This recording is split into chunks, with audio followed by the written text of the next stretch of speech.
If this is what we are all remembered for, which probably will be the case, what a great thing to be remembered for. The Office indeed was a great thing. Even though the sitcom ended not less than 7 years ago, this mockumentary and its characters still warm our hearts. I feel like it's more popular now than when we were on guarantee you that live, it is. for sure. 100%. It's not only us, but also the cast members who can't get over the show. The actors who portrayed Dunder Mifflin employees are actively involved in many other great projects. Still, they keep surprising us by very curious The Office-related details. Are the rumors that NBC forced Steve Carell to leave The Office true? Why did John Krasinski keep his waiter's job, even after getting a part on the show? Is BJ Novak the real father of Mindy Kaling's child? Does Jenna Fischer still wear Pam's engagement ring? Now that you're all ears, let's dig deeper into the ocean of spoilers. We're joking, of course, but seriously, be aware of spoilers. We are about to share the most recent updates on the lives of the Office cast. But first, subscribe to Rumour Juice YouTube channel for other exciting celebrity stories. Steve Carell. Question is, will you ever reboot The Office? Basically, it was the only question people asked Steve Carell, aka Michael Scott, during his 2018 appearance on Saturday Night Live. No, actually, I don't think so. It was a great experience. I love all of those people, but I just don't think it's the best idea. I think maybe we should just leave it alone. Up until now, it was the only official comment on Steve Carell's departure from The Office in Season 7. The actor's contract was up, and he looked forward to focusing on his movie career. It was solely Carell's decision not to prolong the contract. However, it has turned out recently there could have been something else to it. In March 2020, Andy Green, senior writer at Rolling Stone, published a book called The Office, the untold story of the greatest sitcom of the 2000s. Green interviewed nearly everybody who worked on the show, both on and off screen. Producer Terry Weinberg said that Carell, quote, made the decision to leave on his own. But The Office hairstylist Kim Ferry mentioned that Carell did not want to quit portraying Michael Scott. He had told the network he was going to sign on for another couple of years. He was willing to, and his agent was willing to.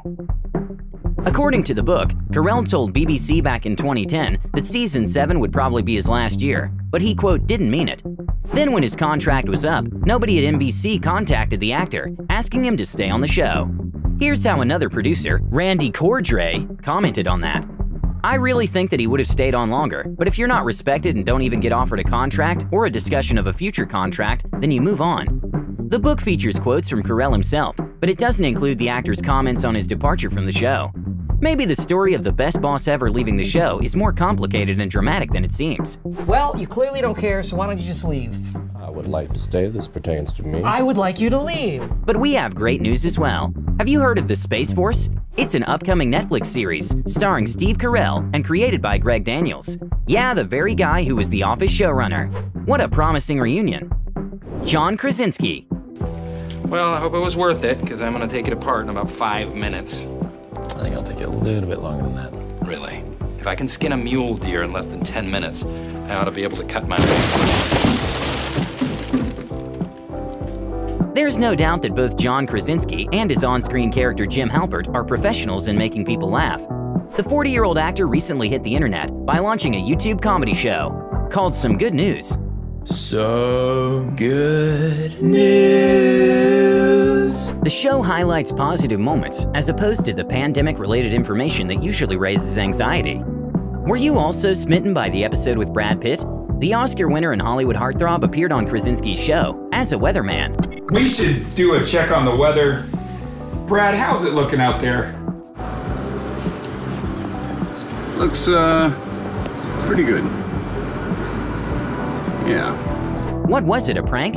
Like, again? Well done, Jim. Oh, sorry. Well done, John. The only Some Good News episode that created more stir was probably the one with Steve Carell as the entertainment correspondent.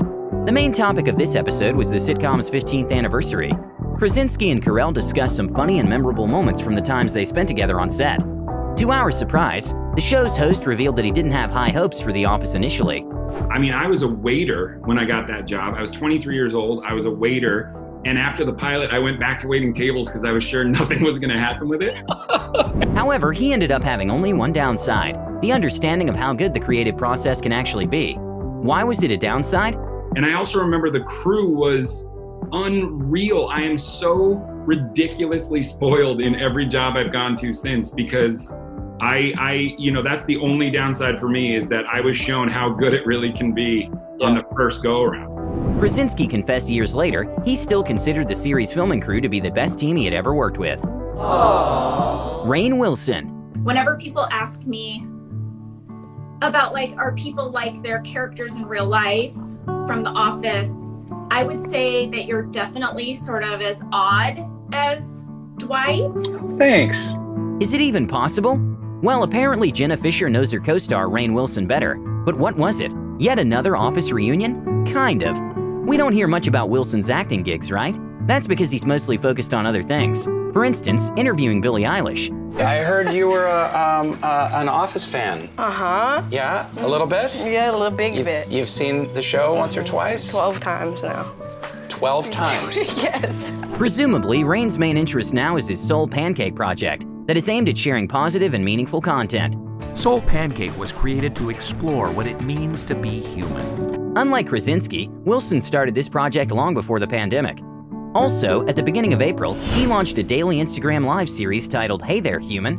The series welcomes celebrities to the table for conversations, seeking to ease viewers' anxieties about all the unpleasant things we face these days. Are you being condescending? Yes. Well done. Shortly after the actor reconnected with Angela Kinsey, who played his former love interest on The Office, he video chatted with Jenna Fischer.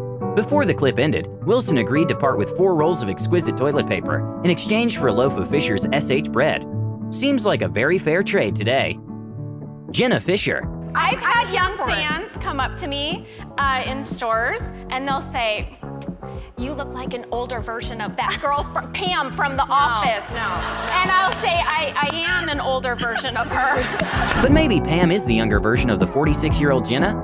Okay, we better not confuse Jenna Fischer with her on-screen character, because some fans go too far with it. This is our receptionist, Pam. Pam! Pam! Pam! Ever heard of the allegation that Jenna Fischer still wears the engagement ring Jim gave to Pam? The topic came up in April 2020, when an Instagram user commented on a photo of Fischer with her husband. The user asked whether the actress keeps her character's ring in real life. Jenna responded, "What a terrible rumor. Of course not. I wear the actual ring that my husband of 10 years gave me." You might think that it's quite a random question to ask the actress, but for some reason this rumor was circulating around the Office star for years. Fischer previously revealed on Twitter that she'd never been interested in wearing the ring outside of the show.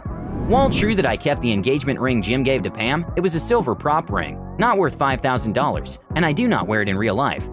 Indeed, why would she? Jenna's marriage with director Lee Kirk seems idyllic. Fischer admitted to having doubts about her relationship with Lee at first, because she had just split from her first husband then. Both were afraid to fall in love and took their time before committing to each other. Luckily, the two couldn't fight the chemistry between them and eventually ended up as a strong couple. Angela Kinsey. I went in and I auditioned for the role of Pam, and I did not get the role of Pam, although I did really well. It has recently surfaced that Angela Kinsey said goodbye to the show after she failed casting for the role of Pam. She didn't expect to get a call from the casting director, informing her about another part of, quote, a little judgy accountant, Angela Martin. A little judgy? Good joke. We guess Angela could have been jealous of Jenna Fischer because she got the role of Pam, but instead of becoming rivals, the actresses became real-life besties. A couple of months ago, Kinsey even created the Office Ladies podcast, together with Fischer. Each week they break down an episode of the sitcom, sharing behind-the-scenes secrets, as well as their personal memories of filming it. We hope you've already added this podcast to your Listen While Stuck at Home playlist. Mindy Kaling. Another great thing for quarantine binge watching is an upcoming Never Have I Ever series, created by Mindy Kaling, aka Kelly Kapoor from The Office. This highly anticipated rom-com tells the story of an Indian girl that's going through all kinds of teenage travails at a Californian high school. Not many know, though, that this story was initially inspired by The Office episode that gave us a look at Kelly Kapoor's life outside of work. This is going out to Indians everywhere. It's a tribute to one of the greats, Mr. Adam Sandler. Some of the critics claim that Never Have I Ever is Mindy's best show so far. Intriguing. We look forward to the premiere. In addition to launching her own series, which is not even the first one, she also manages to be a great single mom to her 2-year-old daughter. The usually candid Kaling keeps being very private about the paternity of her daughter Catherine. One of the child's alleged fathers is Mindy's Office co-star BJ Novak. I could be pregnant. Okay, no. Their real-life relationship status confuses us, just like Ryan and Kelly's on-again, off-again romance. Last night, Ryan and I finally hooked up. It was awesome. That's great. Novak explained, Well, tried to explain once his relationship with Kaling as follows. We were never really dating. We were never really not dating. We didn't know. No one knew. All you'd know for sure is that you'd always find one of us next to the other, even if we weren't getting along. After dating, breaking up, and making up multiple times in real life, Kaling and Novak decided to remain best friends. However, the rumors about their secret romance were never put to rest. We witnessed a new wave of gossip after the two appeared at the 2020 Oscars together, and the most tantalizing question was, is BJ Novak the father of Mindy Kaling's child? Yes, he is. A godfather, to be precise. The truth is that BJ is so much more like family now than a platonic friend. He's the godfather to my daughter. He comes over like once a week. Sometimes he'll come over just to hang out with her. While you may think Kaling is protecting herself from a scandal, the truth is different. Mindy actually wants to leave this decision to her daughter. Back in 2019, The Office star said, "My feeling is that until I speak to my daughter about that, I'm not going to talk to anyone else about it." BJ Novak. BJ, what do you think the #1 question for you is? Mindy. Yes. And what about BJ Novak, who portrayed Ryan Howard on the show? Well, he seems like one of the few cast members who got over The Office a long time ago. Moreover, he kinda got over his whole film career. His primary focus now is writing.